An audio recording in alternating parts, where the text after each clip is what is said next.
Hey guys, I got a hold of the PCA in the Kohberger case, and I want to go through it and see how much is just fluff and how much is just skewed realities by Dylan Mortensen.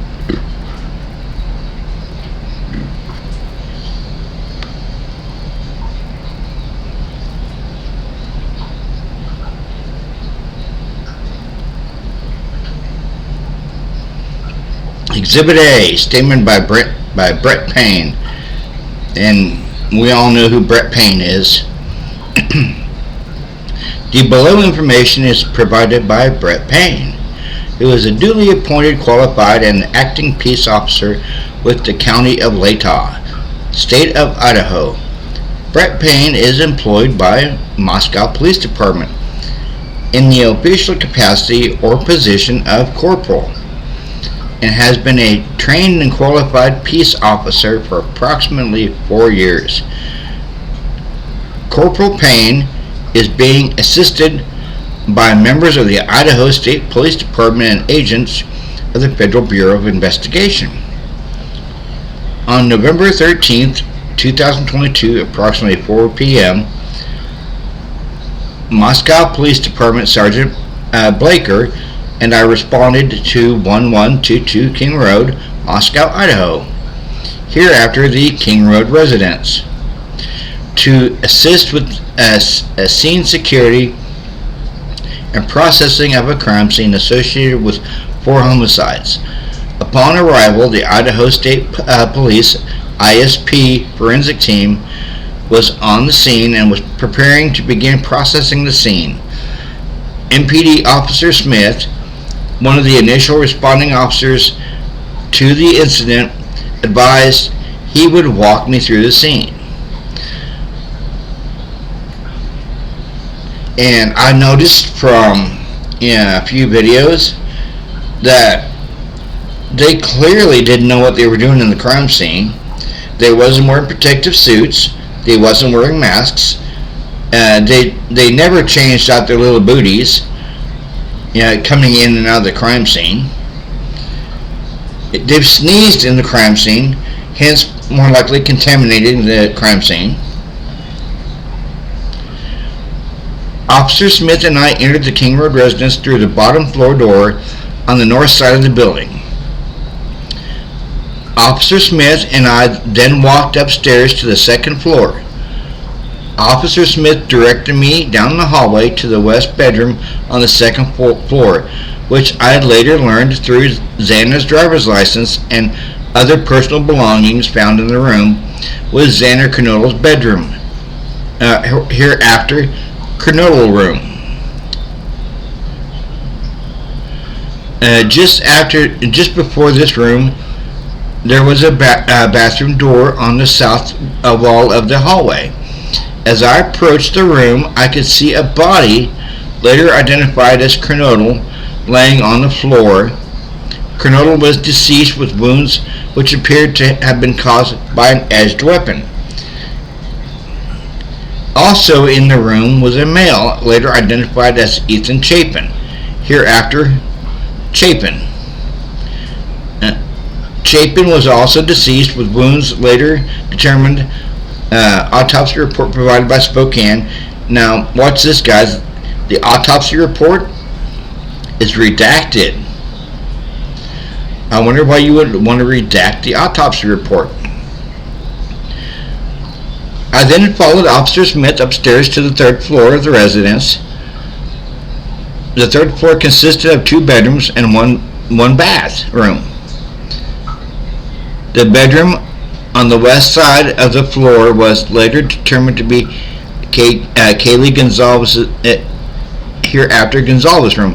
Now, she didn't live there, guys. She was just in town visiting her best friend, Maddie. And she was invited to a party by Dylan, because she was leaving that house Monday morning to go to Texas because she had scored an IT job there.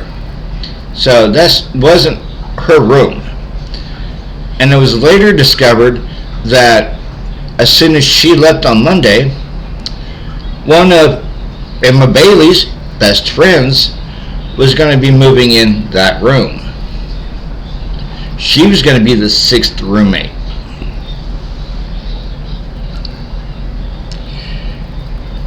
I later learned from review of Officer Nunez's body camera there was a dog in the room when Moscow police officers initially responded. The dog belonged to Gonzalez and her ex-boyfriend Jack Decor. I found out from my interview with Jack Decor on November 13th that he and Gonzalez shared the dog. Officer Smith then pointed out a small bathroom on the east side of the third floor. The bathroom shared a wall with Madison Mogan's hereafter Mogan bedroom, which was situated on the southeast corner of the third floor. As I entered the bedroom, I could see two females in a single bed in the room. Both Gonzalez and Mogan were deceased, visible stab wounds. Now here's where the contradiction is. Okay, they're saying Maddie and Kaylee died of visible stab wounds. But Ethan and Xana had sharp force injuries by an edged weapon. You see the two conflicting things here? Maddie and Kaylee, stab wounds. Ethan and Xana, sharp force injuries.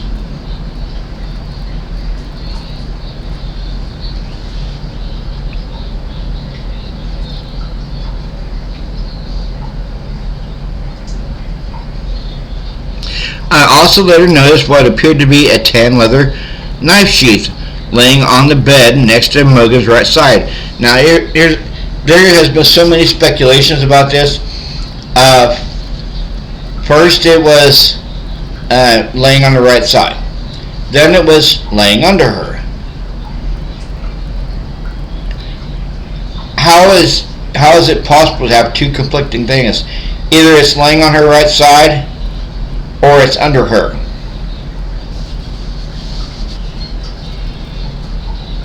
When viewed from the door, the sheath was later processed and had K-Bar, USMC, and the United States Marine Corps Eagle, Globe, and Anchor insignia stamped on the outside of it.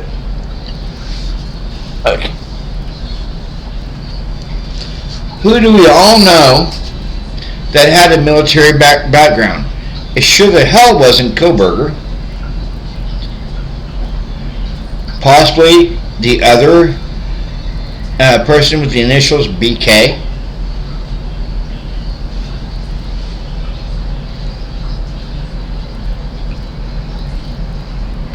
The Idaho State Lab located a single source of male DNA, suspect profile, left on the button snap of the knife sheath. Now here's the thing, guys. They not only did they get one suspect profile, but they found 3 other male DNAs in the house. But they're not wanting to turn those over to the defense.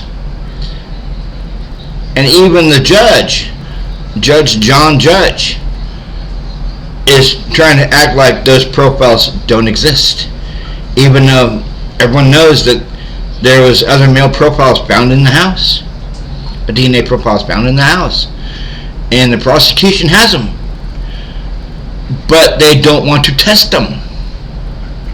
Gee, I wonder why.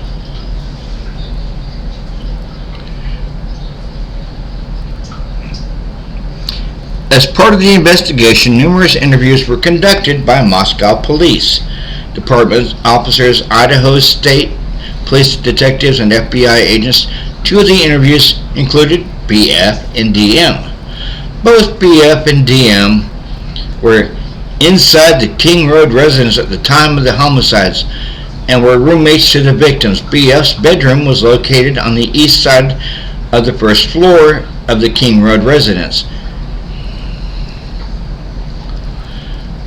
Based on numerous interviews conducted by MPD, ISP detectives, and FBI agents, as well as my review of evidence, I have learned the following.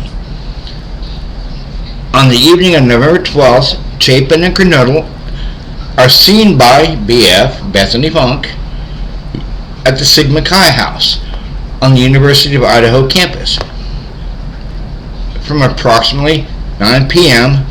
on November 12th to 1:45 a.m. on November 13th. Mind you, this is the only time Bethany is mentioned in this. The rest of it's Dylan.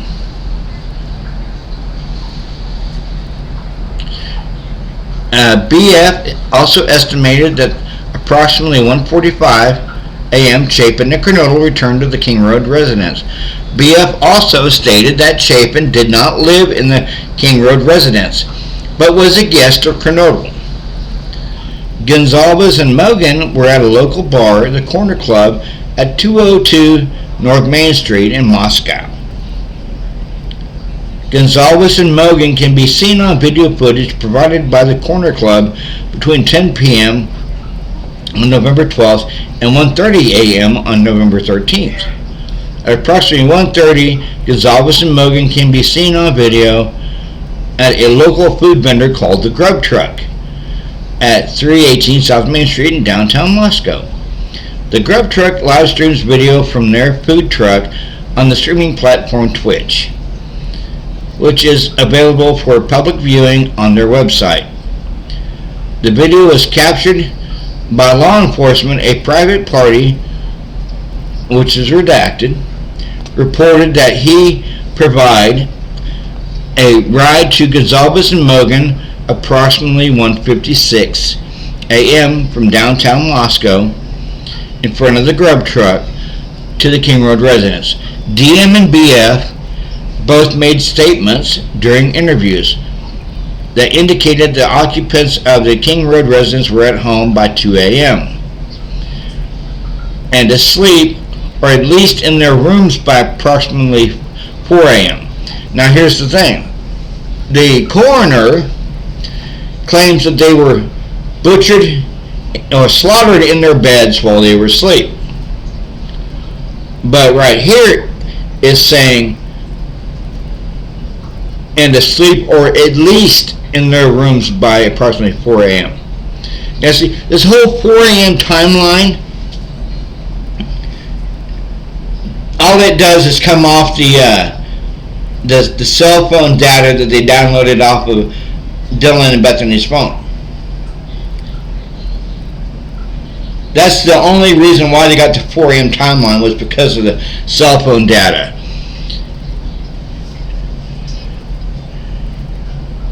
And just like this one video that I'd shown by True Crime Design, just because Xana was on the phone at 412 doesn't mean she was alive.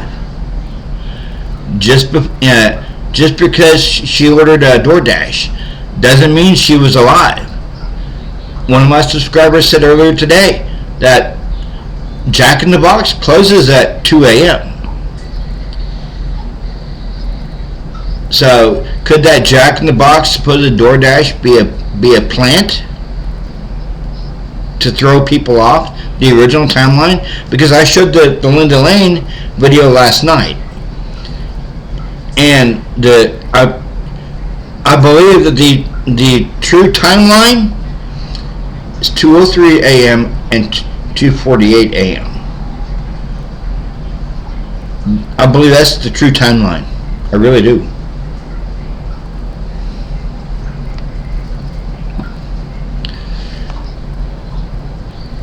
This with the exception of Kernodle, who received a DoorDash order at the residence approximately 4 a.m. Why didn't she receive the order?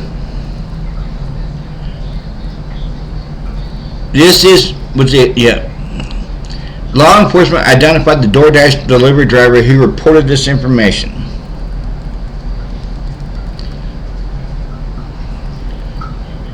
DM stated she originally went to sleep in her bedroom on the southeast side of the second floor. DM stated she was awoken approximately 4 a.m.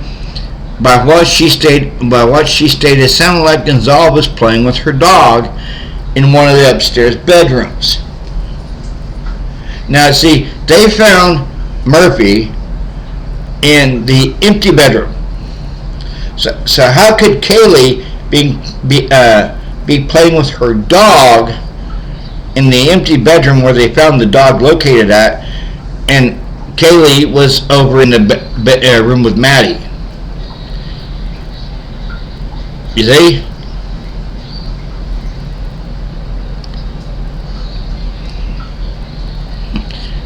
A short time later, DM said she heard who she thought was Gonzalez saying to the effect of, "There's someone here." A review of records obtained from forensic download of Kernodle's phone showed that that could also have been Kernodle, as her cell phone indicated she was likely awake using the TikTok app at approximately 4:12 a.m. DM stated she looked out of her bedroom but did not see anything when she heard the comment about someone being in the house. DM stated she opened the door a second time when she heard what she thought was crying coming from Kernodle's room. Okay, right there. Right there. Should have been a clue something was going on, and she should have called 911. Got on the phone, called 911, and perhaps, just perhaps, that call could have saved one of those poor students' life. If she would have got on the phone and called the cops, that call would have deterred whoever it was in the house from doing anything else. And that would have saved, if not Xana's life and Ethan's life, or even Maddie and Kaylee's life. That would have saved their life.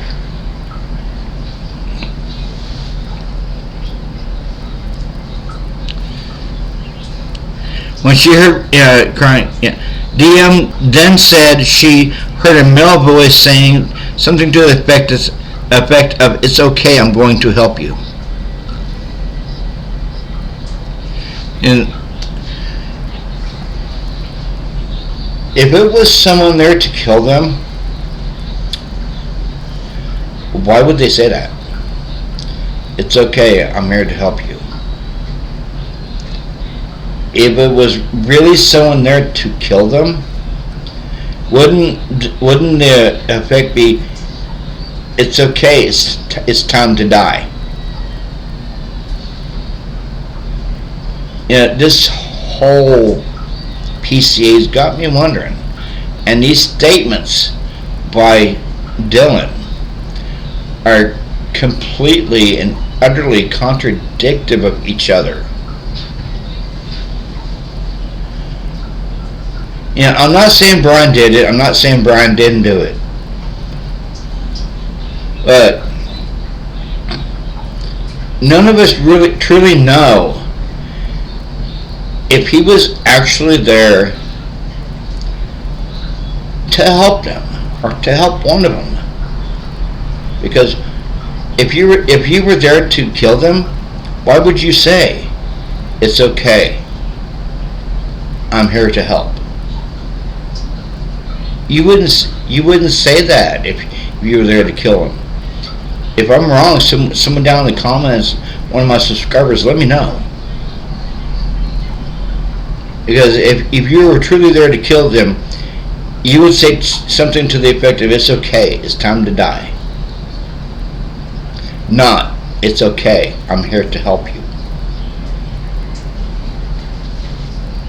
Or, "I'm going to help you."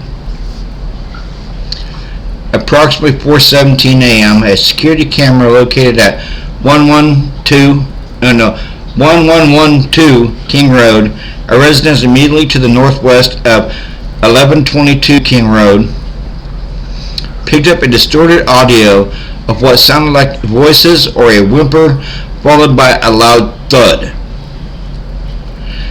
Could that be a loud thud? Could that be somebody dumping a body? Because I keep hearing about 2 crime scenes.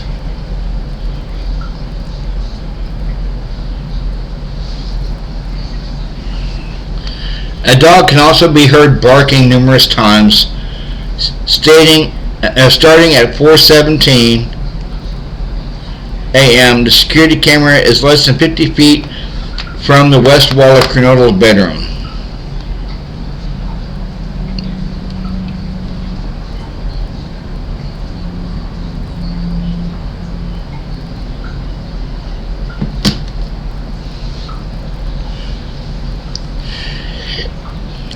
DM stated she opened the door for the 3rd time after she heard the crying, and that right there, if you heard crying coming from Kernodle's bedroom, why didn't you call the cops? Huh? Why didn't you call the police? You could have inadvertently, by calling the cops, saved one of their lives, if not all. Because I'm sure, with as gruesome as they said the stabbings were, you would have heard it in the house. Don't give me this BS of frozen shock phase for 8 hours. You knew something was going on in that house. You knew. And you were complicit with it by not calling the cops when you heard the crying and the screaming.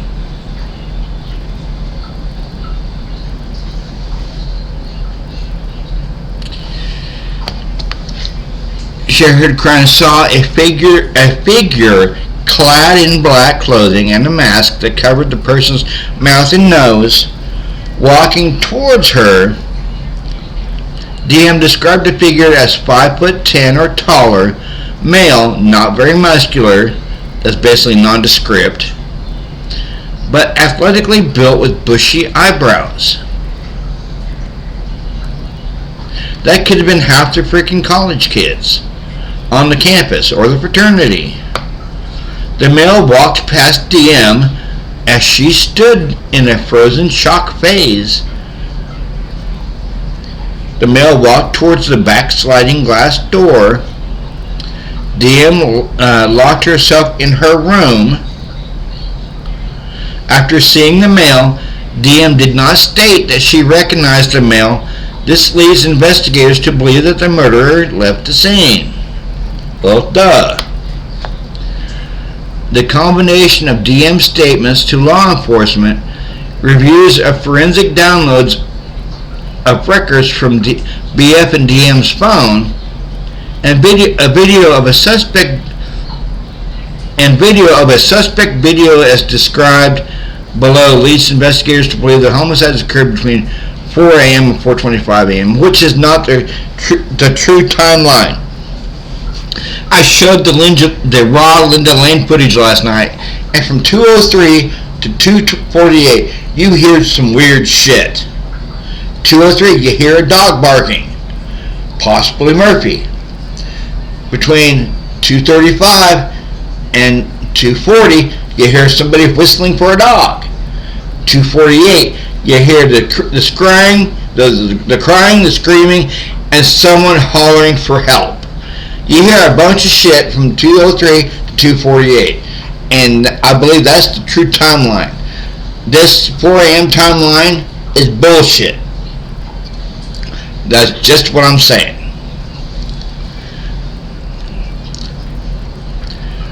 The processing of the crime scene, investigators found a latent shoe print. This was located during the second processing of the crime scene by the ISP forensic team by first using presumptive blood tests and then amino black, a protein stain that detects the presence of cellular material. This detected shoe print showed a diamond-shaped pattern similar to the pattern of a Vans shoe type. Now, here's the question for you guys. How come when they raided Kohberger's apartment, all he wears is New Balance? That's all they found in his apartment is New Balance. And out there in Pennsylvania, he had New Balance. The day he was arrested, he was wearing a pair of New Balance. And he stated that he didn't like Vans. Vans were uncomfortable on his feet. So that right there, and how many college kids go in and out of that house that more likely wear Vans shoes? And how do we know that DM herself don't own a pair of Vans shoes? But when they arrested Kohberger, he was wearing a pair of New Balances. When they searched his apartment in Pullman, Washington, they found New Balances. Out of his mom and dad's house out in Albrightsville, Pennsylvania, New Balances. And how come, if this was such a bloody and gory scene, as they described, with the blood dripping down on the outside of all of Xana's room, that none of the cops were wearing protective anything? No masks, no suit. They were sneezing in the fucking crime scene. And they never changed the little booties that go over their shoes. They would walk outside with the same booties on, and they would walk back inside with the same booties on. Even I heard this from somewhere that the Moscow PD was way over their heads in this case. And even in the video I showed last night, the Moscow PD would show up over that house harassing the students, harassing them. That one cop actually said, "Stupid fucking kids." And you had Brett Payne, who showed up at that house, and they all were dumping alcohol out that they thought was abandoned alcohol. The MPD would harass those kids on a daily.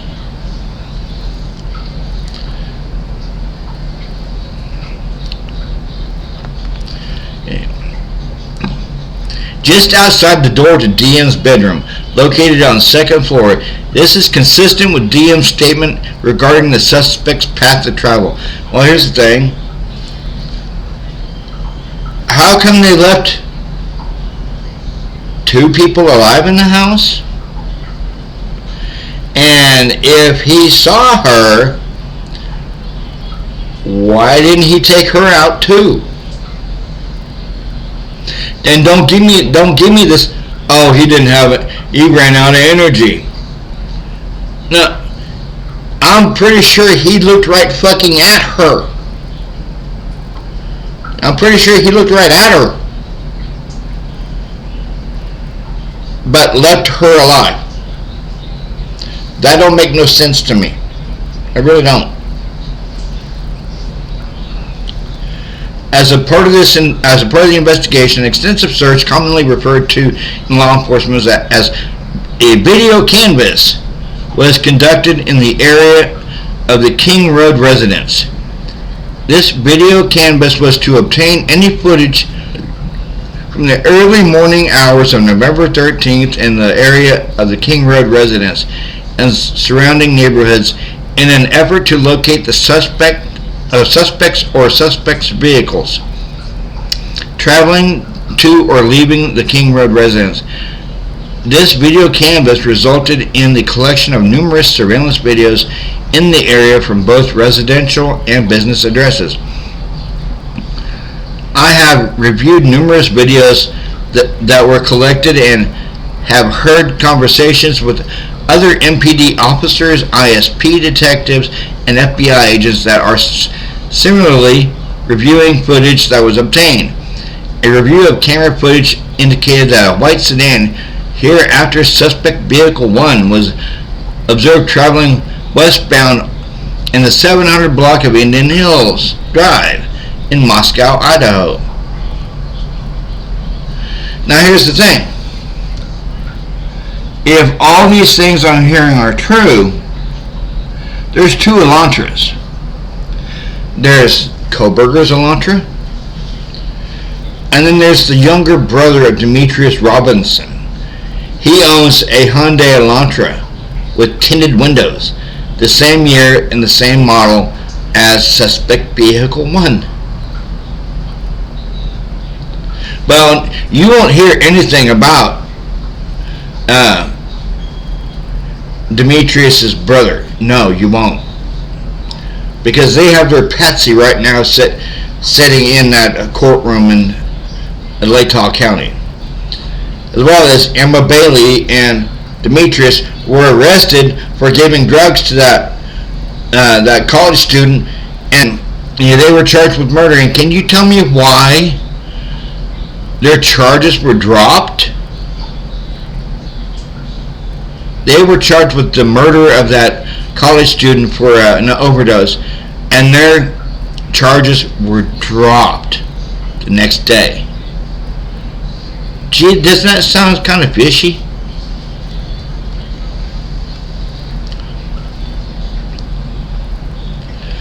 Approximately 3:26 at the westbound Steiner Avenue at Idaho State Highway 95 in Moscow at approximately 3:28.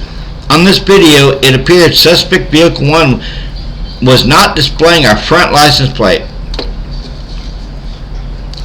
A review of footage from multiple videos obtained from the King Road neighborhood showed multiple sightings of suspect vehicle 1 starting at 3:29 and ending at 4:20. These sightings show suspect vehicle 1 makes an initial three passes by the 1122 King Road residence and then leave via Elantra Drive. Based off of my experience as a patrol officer, this is a residential neighborhood with a very limited number of vehicles that travel in the area during the early morning hours. Upon review of the video, there are only a few cars that enter and exit the area during this time. Suspect vehicle 1 can be seen entering the area a fourth time, approximately 4:04 a.m. It can be seen driving eastbound on King Road, stopping and turning around in front of the 500 Queen Road, then driving back westbound on King Road. When suspect vehicle 1 is in front of the King Road residence, it appeared to unsuccessfully attempt to park or turn around in the road. The vehicle then continued to the intersection of Queen Road and King Road, where it can be seen completing a 3-point turn and then driving eastbound again down Queen Road. Clearly this person don't know what the fuck they're doing.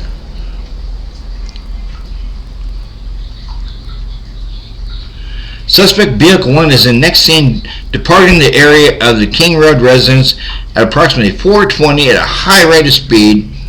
Suspect Vehicle 1 is next observed traveling southbound on Elantra Drive. Based on my knowledge of the area and review of camera footage in the neighborhood that does not show Suspect 1 during the time frame, I believe that Suspect Vehicle 1 likely exited the neighborhood at Palouse River Drive and Conestoga Drive. Palouse River Drive is at the southern edge of Moscow and proceeds into Whitman County, Washington. Eventually the roads lead to Pullman, Washington. Pullman, Washington is approximately 10 miles from Moscow, Idaho, but Pullman and Moscow are small college towns and people commonly travel back and forth between them.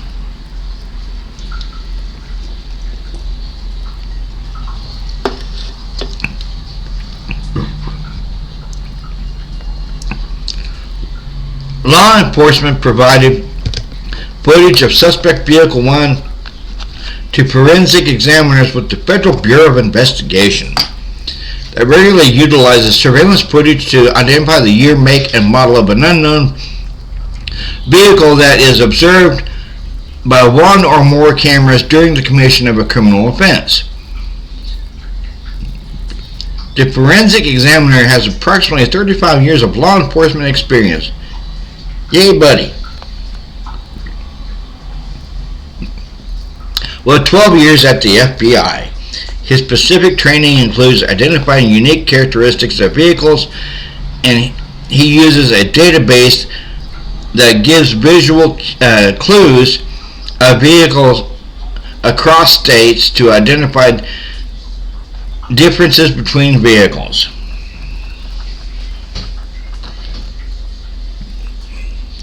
After reviewing the numerous observations of Suspect Vehicle 1, the former examiner initially believed that Suspect Vehicle 1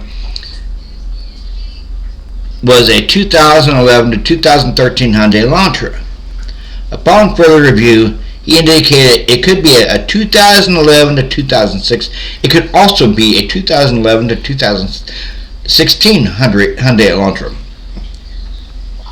As a result, investigators have been reviewing information on persons in possession of vehicles that is a 2011 to 2016 Hyundai Elantra. Investigators were given access to video footage on the Washington State University campus located in Pullman, Washington. A review of the video indicated that at approximately 2:44 on November 13th, a white sedan, now they don't say it's an Elantra, they say it's a white sedan, which is consistent with this description of the white Elantra known as Suspect Vehicle 1, was observed on WSU surveillance cameras traveling north on Southeast Nevada Street at Northeast Stadium Way at approximately 2:53.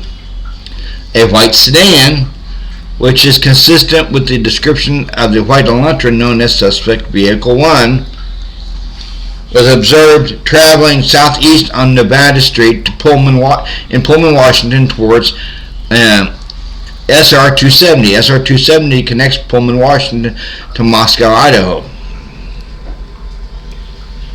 The camera footage from Pullman was provided to the same FBI forensic examiner.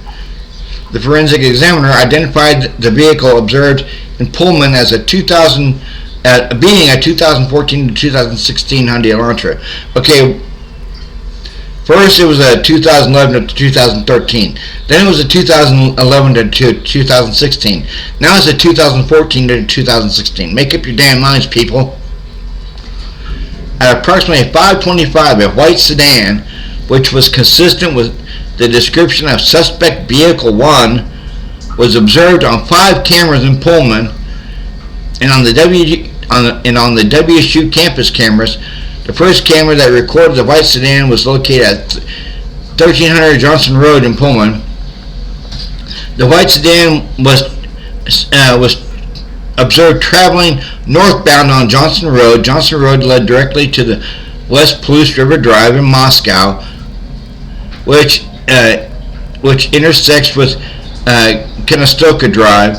The white sedan was then observed turning north on Bishop Boulevard and northwest on SR 70 approximately 5:27 a.m.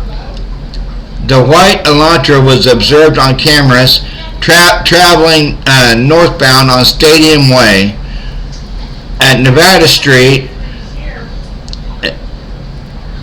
Stadium Way at Grimes Way, Drive at Wilson Road and Stadium Way, and at Cougar Way. Depiction showing white Elantra's path on travel not to scale.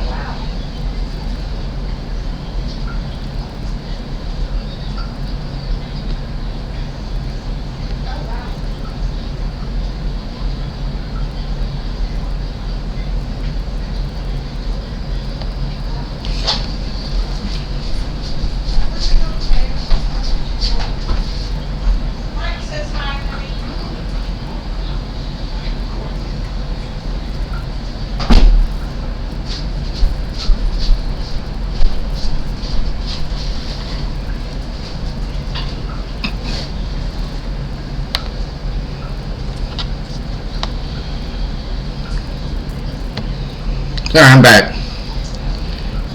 Had to go do something real quick.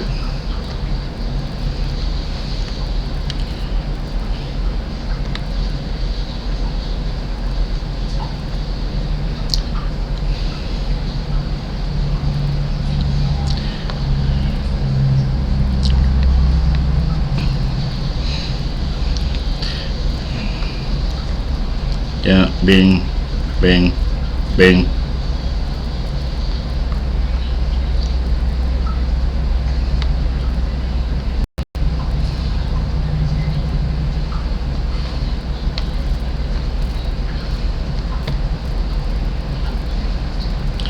Depiction showing white Elantra's path of travel not to scale. I couldn't see the path of travel on there, guys, sorry. Okay, white Elantra seen leaving WSU campus. White Elantra, yeah, that's the yellow triangles of the white Elantra seen leaving WSU campus. Okay. And that's it right there, the yellow triangle.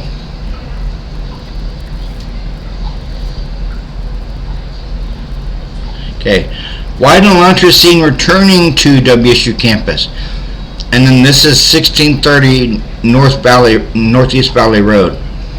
Here's the thing, guys. You only see it leaving the campus one time. And they say they got it on like a dozen cameras in Pullman. I only see it one time leaving. And white Elantra seen returning to WSU campus. You know, right there, right there, right there, right there, right there, and right there.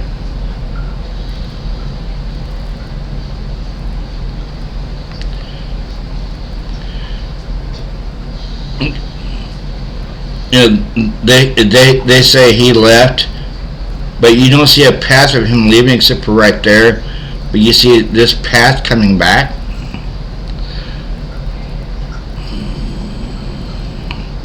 Arrows are cameras located, camera locations and indicate vehicle direction of travel. Okay. The red arrow. Yeah, the white arrows are the camera locations. Okay, you see the camera location there, but you see him leaving. You see whoever it is leaving right there. Okay, but when they come back, right there, right there, right there, right there, and right there. But this is where his apartments were at, but I don't see him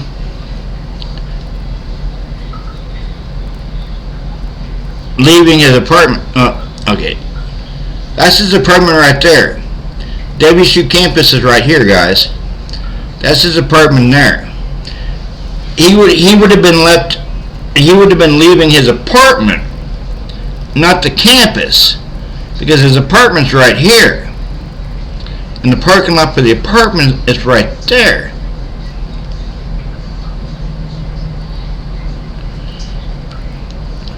I think they're just fishing.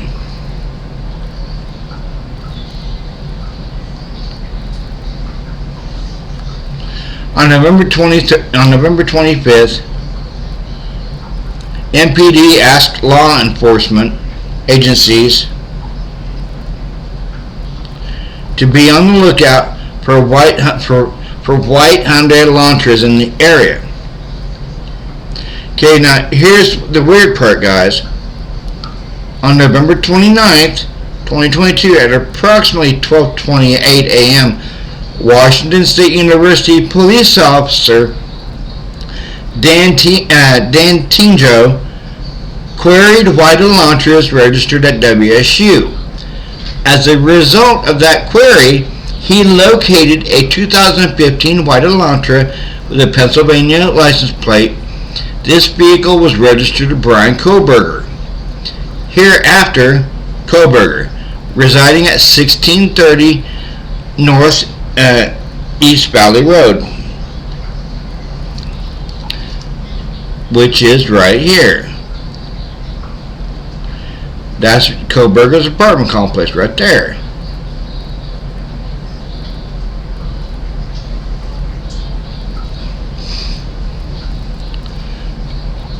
Apartment 201, Pullman, Washington.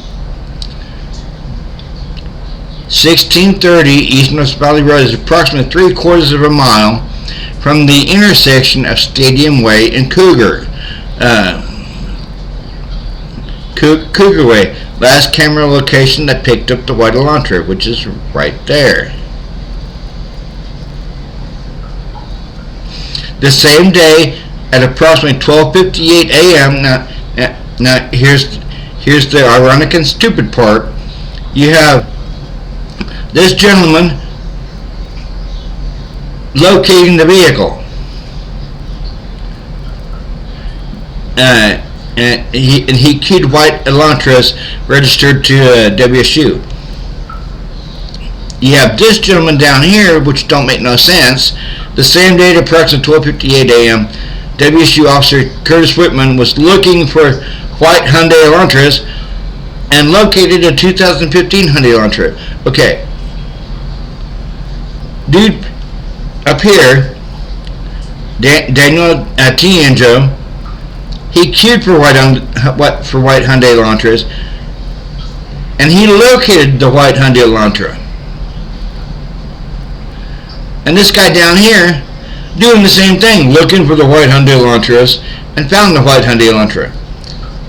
So why you got this guy looking at 12:28, and then an hour freaking later, the same day, Officer Whitman was looking for white Hyundai Elantras and located it. You have two guys looking for the same thing.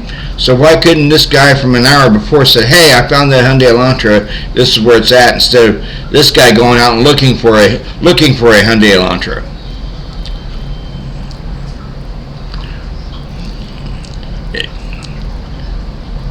In Pullman, in the parking lot at 1630 Northeast Valley Road, is an apartment complex that houses WSU students. Officer Whitman also ran the car and returned to Kohberger with a Washington tag. I reviewed Kohberger's, he called them Kohberger's, Washington State driver's license information on photograph. The license indicates that Kohberger is a white male with a height of 6 feet, with a height of 6 foot, weighs 185 pounds. Additionally, he is consistent with the description of the male DM saw inside of the King Road residence on November 13th. I think she was just pulling that out of her fucking ass.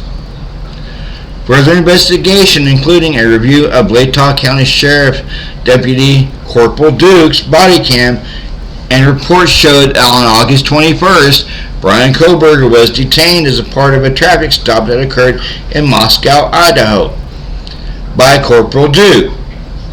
At the time, Kohberger, who was the sole occupant, was driving a white 2015 Hyundai Elantra with Pennsylvania license plate, which was set to expire on November 30th, 2022. During the stop, which was recorded via a law enforcement body camera, Kohberger provided his phone number.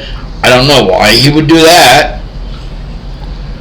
As which is redacted except for the last four numbers, 8458. Hereafter, the 8458 phone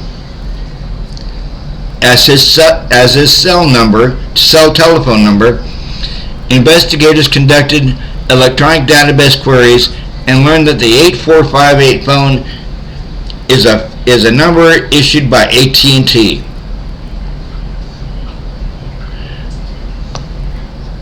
On October 14th, 2022, Brian Kohberger was detained as part of a traffic stop by a WSU police officer.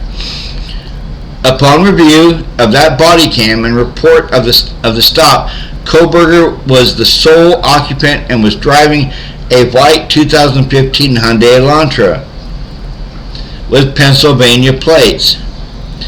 On November 18th, according to the WSU state licensing, Kohberger registered the 2015 white Elantra with Washington and later received Washington plate. Okay, he's trying to keep his car legal. Prior to this time, the 2015 Elantra was registered in Pennsylvania, which does not require a front license plate to be displayed. This was learned through communications with Pennsylvania officer who is currently certified in the state of Pennsylvania. Based on my own experience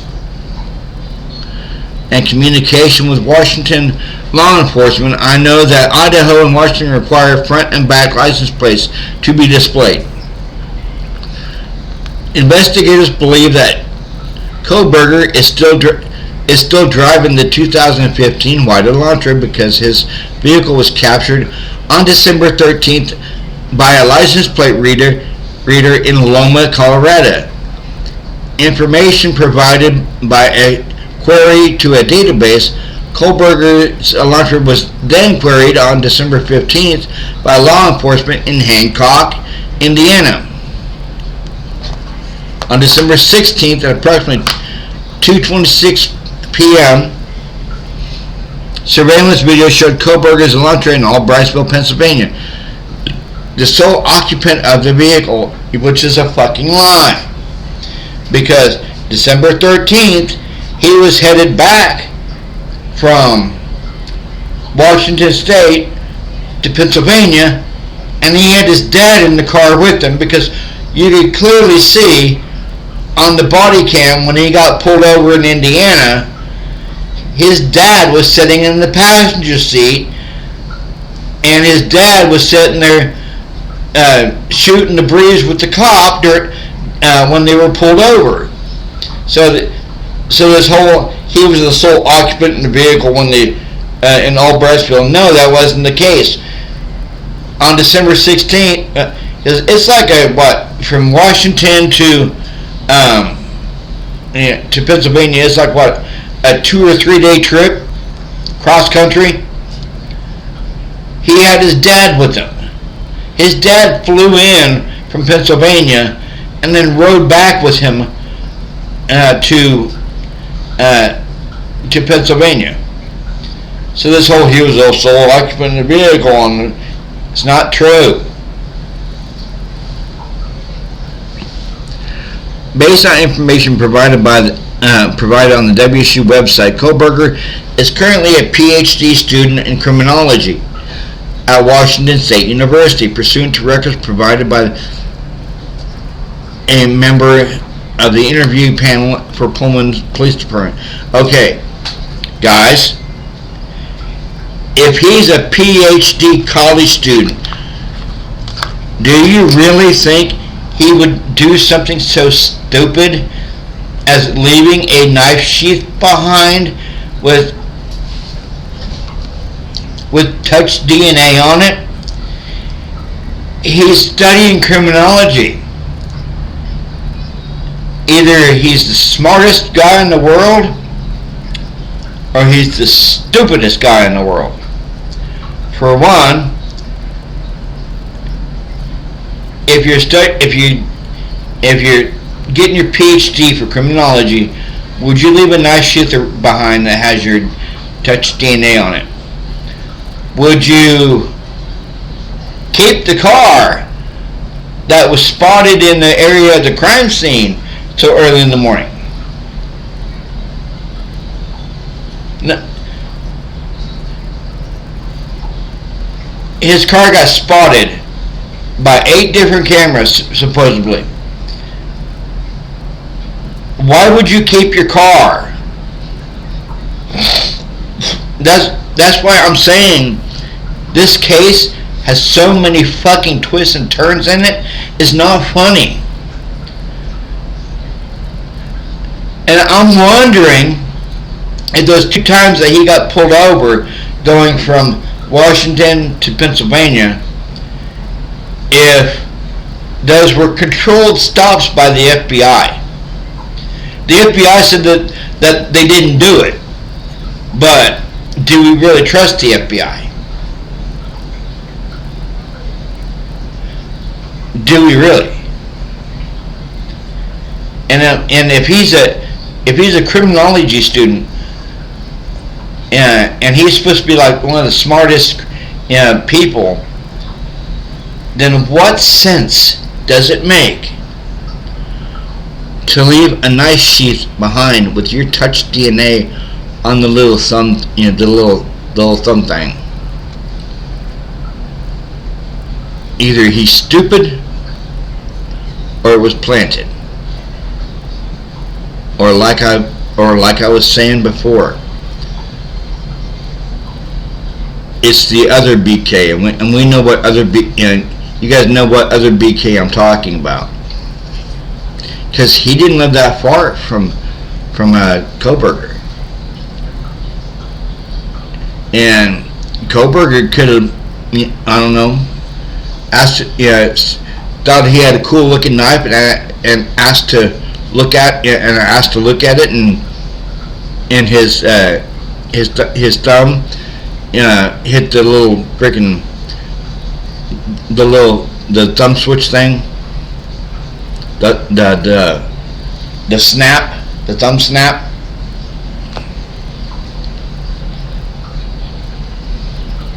But this PCA, guys, it's garbage. It really is. It's all like the whole 4 a.m. to 4:25 a.m. timeline. The only reason why they came up with that timeline was because of the data off of Bethany and Dylan's phones. And why? I have a question for you guys.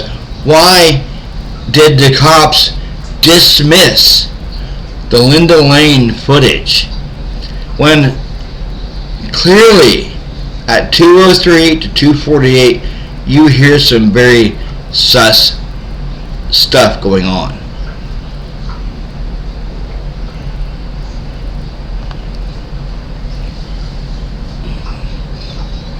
Based on information provided on the University of WSU website, Kohberger is currently a PhD student in criminology at Washington State University, pursuant to records provided by a member of the interview panel for Pullman Police Department, we learned that Kohberger's past education included undergraduate degrees in psychology, cloud-based forensics. These records also showed Kohberger wrote an essay when he applied for an internship with the Pullman Police Department in fall of 2022. Okay, if he's a cold-blooded killer, why does he want to join the police? Seriously. If he's such a cold-blooded killer, like I keep hearing from these trolls in my damn comment section, why would he want to be a police officer? I'm going to go back to it. The Moscow prosecutors have their patsy. Why would you let two of the biggest drug dealers go that's charged with murder of a student? Why would you let them fucking go? Why would you? Why would you let them go? Unless they're protecting somebody. I've heard that there's a very affluent family there in Moscow, and Kohberger's the patsy because they don't want this person's son getting executed for murder. That's just what I've heard, in my own opinion.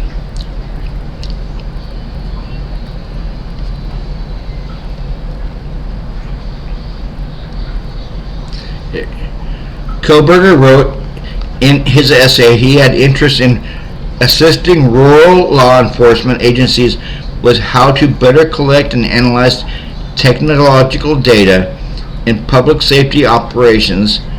See, he's trying to help, guys. He's trying to help. Kohberger also posted a Reddit survey, which can be found by an open source internet search. The survey asked for participants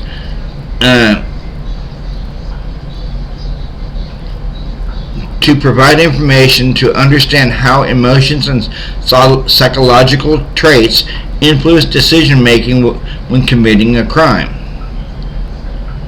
As part of this investigation, law enforcement obtained search warrants to determine cell service or cell devices that utilize cellular towers in close proximity to the King Road residence on November 13th. Between 3 a.m. and 5 a.m., after determining that Kohberger was associated to both the 2015 white Elantra and the 8458 phone, investigators reviewed search warrant returns. A query of the 8458 phone in these returns did not show the 8458 phone utilizing cell tower resources in close proximity to the King Road residence between 3 and 5 a.m.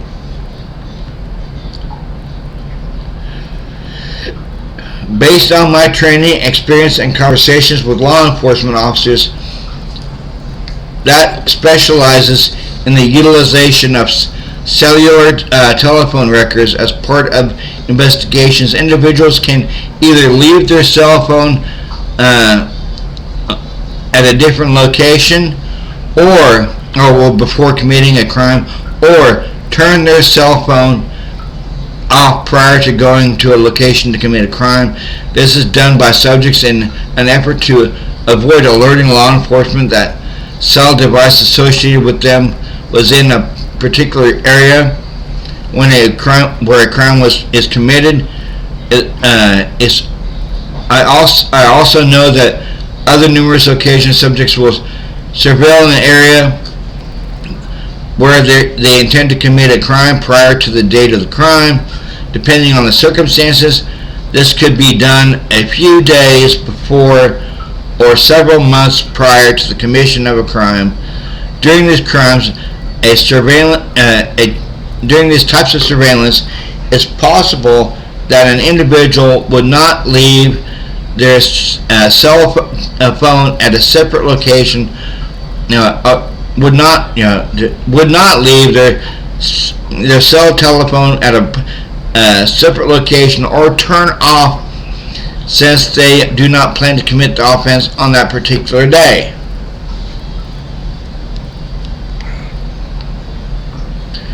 On December 23, 2022, I applied for and was granted a search warrant for historical phone records between November 12th at 12 a.m. and November 14th at 12 a.m.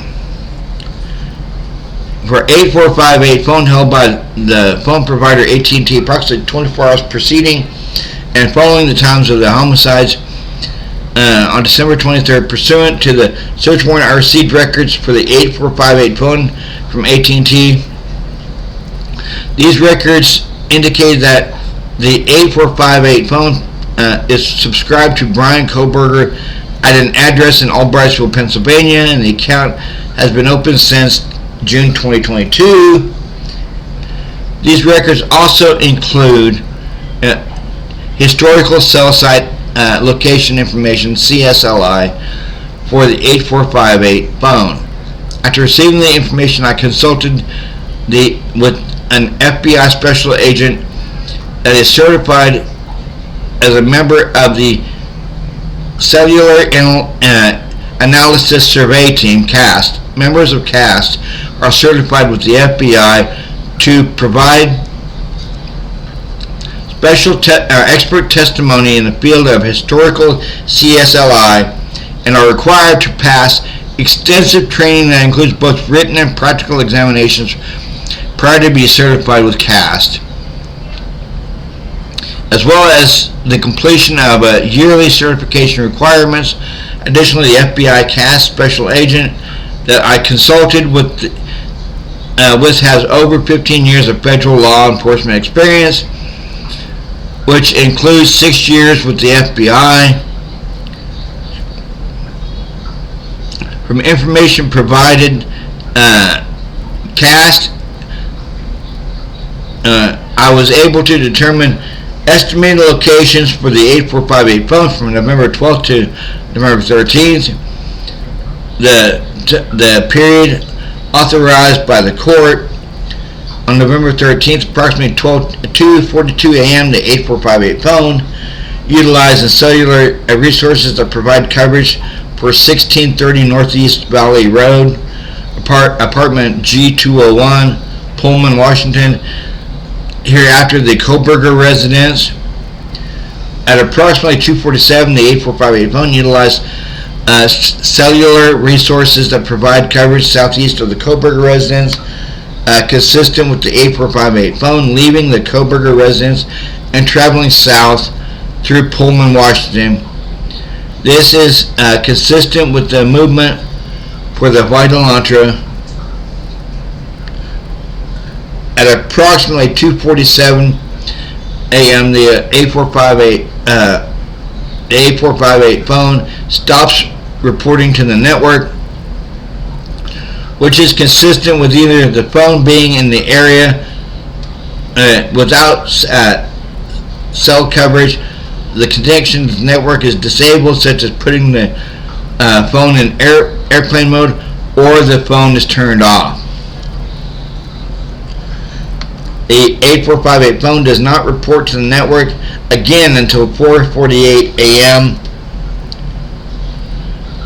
at which time it utilized cell resources that provide coverage to Idaho State and Highway 95 south of Moscow, near Blaine, Idaho, north of Genesee, between 4:50 a.m. and 5:26 a.m. The phone utilizes cellular resources that are consistent with the 8458 phone, traveling south on Idaho State Highway 95 to Genesee, Idaho, then traveling west towards Uniontown, Idaho, and then north back towards Pullman. At approximately 5:35 a.m., the 8458 phone, utilizing resources that provide coverage for Pullman and consistent with the phone traveling back to the Kohberger residence, the 8458 phone movements are consistent with the movements of the white Elantra that is observed traveling north on Stadium Drive at approximately 5:27. Okay. You're a criminology student. You're going to commit a crime. Are you stupid enough to bring your fucking phone with you, knowing that it's going to be pinging off the cell towers wherever you go? Do you bring it with you? Do you leave it at home to throw off the police? Or do you leave it shut off until you get home? Hold on. Let me know down in the comments.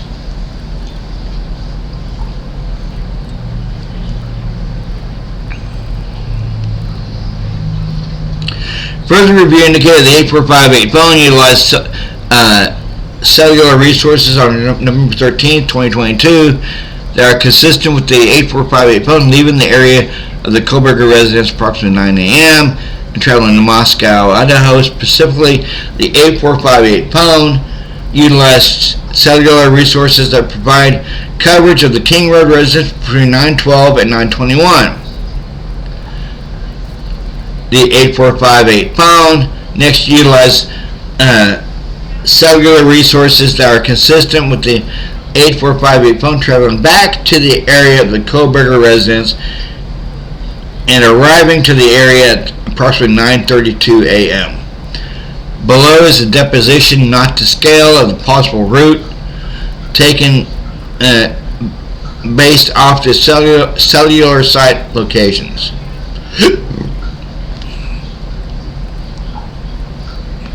Yeah. Because they say Moscow and Pullman is only like 9 or 10 miles apart. You know, like it's like a 15 minute drive.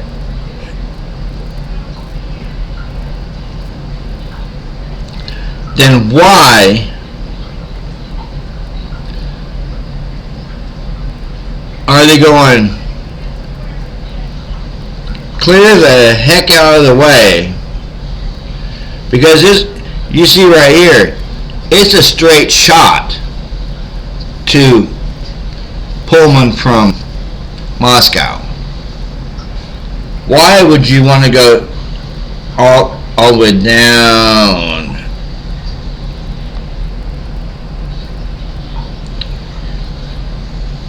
And around this way back home? One is a straight 15 minute shots from what I heard. Investigators found that the 8458 phone disconnected to a cell phone tower that provides service to Moscow on November 14th, but investigators do not believe the 8458 phone was in Moscow on that date. The 8458 phone has not connected to any towers that provide service to Moscow since that date.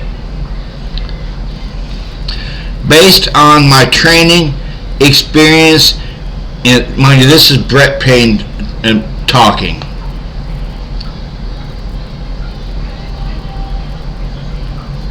And the facts of the investigation thus far, I believe that Kohberger, the user of the 8458 phone, was likely the driver of the white Elantra that is observed departing Pullman, Washington, and that this vehicle is likely suspect vehicle 1.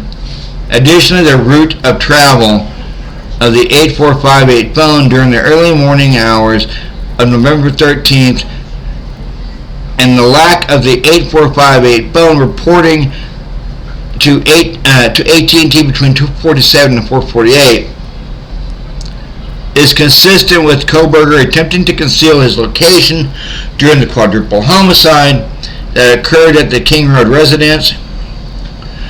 On December 23, 2023, I was granted a search warrant for Kohberger's historical CSLI for June 23rd to current prospective location information and a pen register trap and trace on the 848A phone to aid in efforts to determine Kohberger stalked any of the victims in this case prior to this offense, conducted surveillance of the King Road residence, was in contact with any of the victims associated before or after the alleged offense, any locations that may contain evidence of the murders that occurred on November 13th, the location of the white Elantra registered to Kohberger, as well as the location of Kohberger on December 23rd. Pursuant to the search warrant, I received historical records from the 8458 phone from AT&T from the time the account was opened on June 2022. After consulting with CAST special agent, I was able to determine estimated locations for the 8458 phone from June 2022 to present. My wife likes to try to bomb my recordings with loud noise, and she knows it messes me up. I was able to determine estimated locations from the 8458 phone from June 2022 to present. This time period authorized by the court. The records for the 8458 phone show the 8458 phone utilizing cellular resources that provide coverage to the area of 1122 King Road on at least 12 occasions prior to November 13th. Now, everyone, it's been well documented that house is a drug house, and EB was dealing drugs out of that house.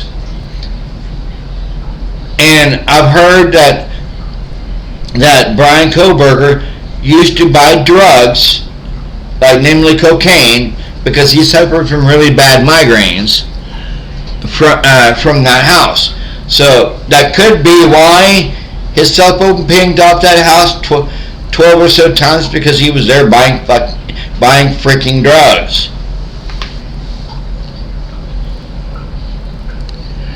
All of these locations except for one occurred in the late evening and early morning hours of their respective days. One of these occasions is August 21st, 2022. The 8458 phone utilized cell resources providing coverage to the King Road residence from approximately 10:34 to 11:35. And I've heard from Maddie's family that someone was tapping into their Alexa.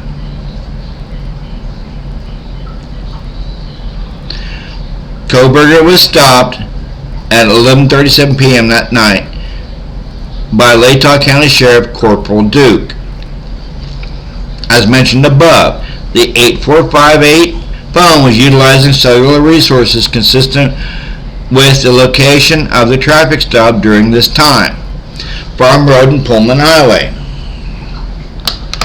Further analysis of the cell phone data provided showed the 8458 phone utilized cell data resources on November 13th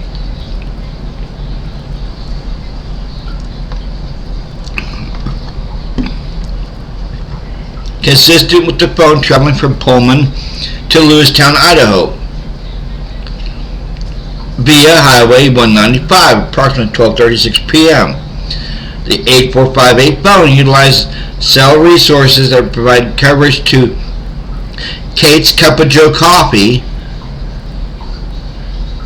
located at 810 Post Drive, Clarkston, Washington. I'm sorry, it's got to be bad when it's got to be bad when they're following you around when you're trying to go get a cup of coffee. The 8458 phone then utilized cell data in the area of the Albertsons grocery store at 400 Bridge Street in Clarkston, Washington. Surveillance footage obtained from Albertsons.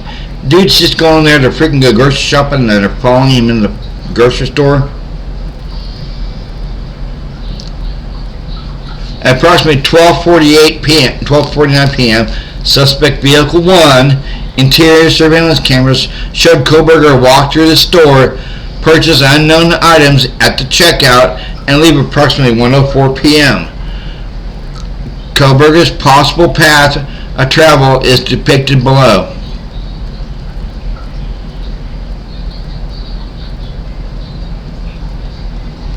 Additional analysis of records for the 8458 phone indicated that between approximately 5:32 and 5:36, the 8458 phone utilized cell resources that provide coverage to Johnson, Idaho. The 8458 phone then stops reporting to the network approximately 5:36 to 8:30 p.m. This is consistent with the 8458 phone being in the area that the 8458 phone traveled in the hours following the suspected time of the homicides occurred. On December 27, 2022, Pennsylvania agents recovered the trash from the Kohberger family residence located in Albrightsville, Pennsylvania. That evidence was sent to the Idaho State Lab for testing on December 28, 2022. The Idaho State Lab reported that a DNA profile obtained from the trash and the DNA profile obtained from the sheath identified a male as not being excluded as the biological father of the suspect profile. At least 99.9998% of the male population would be expected to be excluded from the possibility of being the suspect's biological father. Now here's the strange part, guys. They got this through 23andMe. They didn't do they didn't do the typical DNA match. They did it through 23andMe. And they found 3 other unidentified male DNAs in the King Road house. And the defense is wanting the prosecution to give them that DNA because the prosecution said they are not going to test that DNA. So the defense wants the prosecution to give them that DNA so their team can test it. And the judge in the case said, why would you want them to give you DNA samples of something that pretty much well doesn't exist?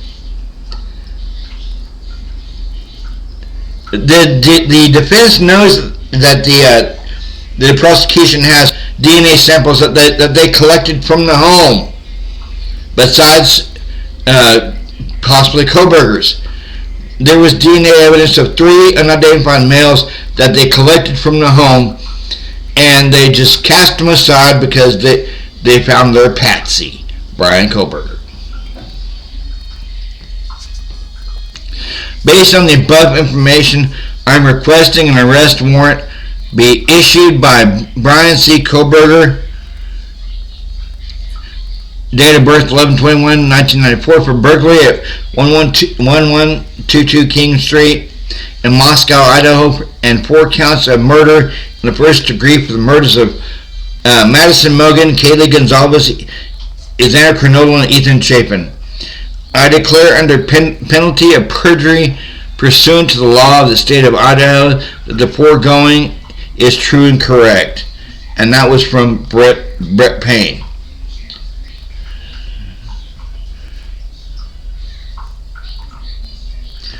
I want to hear from you guys in in the comments below what you think about this pile of horse crap called a PCA, and if it's riddled with frickin' holes. Let me know in the comments down below, and remember, as always, like, subscribe, and share my channel. Hit the bell notification for any new uploads. And I want to thank all of my subscribers. I love you. I love all you guys for all the encouraging words. And I will try to drop another video tomorrow. All right, everyone have a good night or / good morning. Peace out.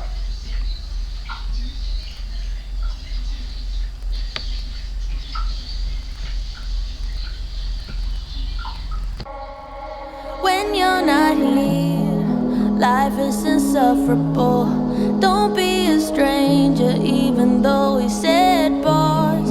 Darling, I fear pause is impossible, 'cause I want your love around no matter the cost.